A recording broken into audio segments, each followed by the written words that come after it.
Praise the Lord. सभी को जय मसीह। मैं सुनीता चौथानी आप सभी का आज की यूट्यूब वीडियो में स्वागत करती हूँ प्रभु यीशु मसीह के नाम से।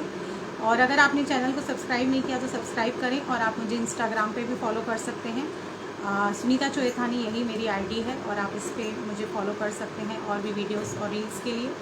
और आज छोटा सा वचन आपके बीच में लेके आई हूँ आराधना से संबंधित। हम सभी जानते हैं कि आराधना का बहुत बड़ा महत्व है बाइबल में, और सब कुछ तो हम परमेश्वर से पाके ही परमेश्वर को देते हैं।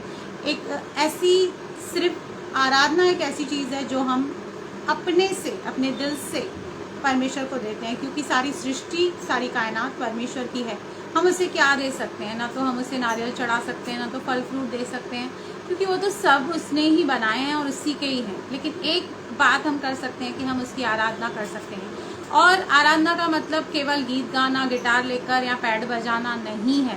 पहला शब्द जो वर्शिप आया है वो उत्पत्ति 22 अध्याय में आया है, जहाँ पर परमेश्वर ने अब्राहम को कहा कि तू अपने बेटे को मेरे लिए कुर्बान कर, इसहाक को।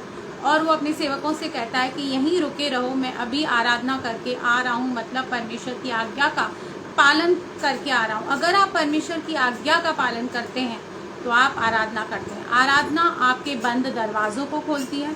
आराधना आपके भीतर जो गढ़ हैं उन घड़ों को ढा देती है। जो आपकी निर्बलताएं हैं, जहां आप स्ट्रगल करते हैं और आपको लगता है कि मुझे कोई आंसर नहीं मिल रहा है, आराधना वहां से आपका रास्ता खोल देती है।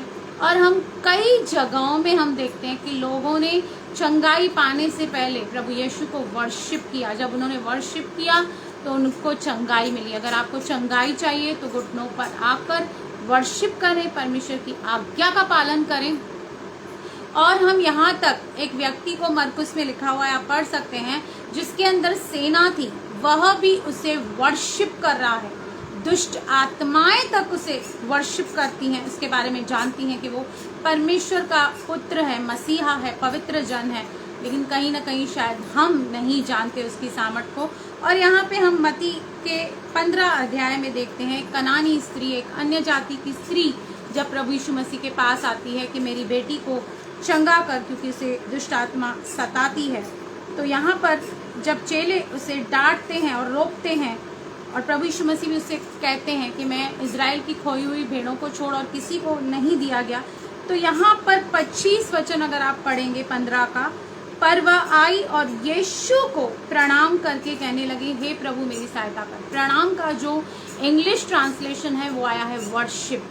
सोच के देखिए, एक लेडी को इतना तीखा और करारा जवाब मिल रहा है, लेकिन वो ऑफेंड नहीं हो रही है। शायद आप और मैं होते तो ऑफेंड हो जाते और चले जाते और सोचते कि ये कैसा परमेश्वर है, ये कैसा चमत्कार करने वाला प्रभु है, इतना निर्दयी, दया रहित। लेकिन वो उसे प्रणाम कर रही है, वर्शिप कर रही है, इतने कटु वचन सुनने के बाद भी। और उसकी बेटी चंगी हो जाती है। और प्रभु ने कहा, इज़राइल में भी मैंने ऐसा विश्वास नहीं पाया। सबसे ज़्यादा अगर आप परमेश्वर को इम्प्रेस करना चाहते हैं किसी भी बात से, तो वो ये है कि जब आप आत्मा और सच्चाई से उसकी वर्शिप करते हैं, उसकी आज्ञाओं का पालन करते हैं। बहुत सारे आपको एग्जाम्पल मिलेंगे। एक व्यक्ति जो लकवे के रोगी का मारा था, जिसको छत में से उतार दिया गया, वहाँ पे लिखा है कि उसने उसकी विश्वास के बारे में कहा, उसको चंगाई दी। आपको बहुत सारे इंसिडेंट मिलेंगे जहाँ पर उन्होंने घुटने टेक कर, एक कोढ़ी ने घुटने टेक कर उसे प्रणाम किया, वर्शिप की, और वो कोढ़ से शुद्ध हो गया। आपको नंबर ऑफ एग्जाम्पल बाइबल में मिल जाएंगे जहाँ पर भी वर्शिप वर्ड आ रहा है। आप स्टडी कीजिए और कहाँ कहाँ पर लोगों ने वो वर्शिप करके कैसे प्रभु को पाया है, कैसे प्रभु से वो आशीषें पाई है, उन पर स्टडी कीजिए और अपने मिरेकल्स को पाइए। और आराधना का सही मतलब है परमेश्वर की आज्ञा का पालन करना। अगर आप परमेश्वर की आज्ञा का पालन कर रहे हैं तो वो होम बलि, मेल बलियों से कई ज़्यादा उत्तम है और परमेश्वर को पसंद है। God bless you. प्रभु आपको आशीष करे।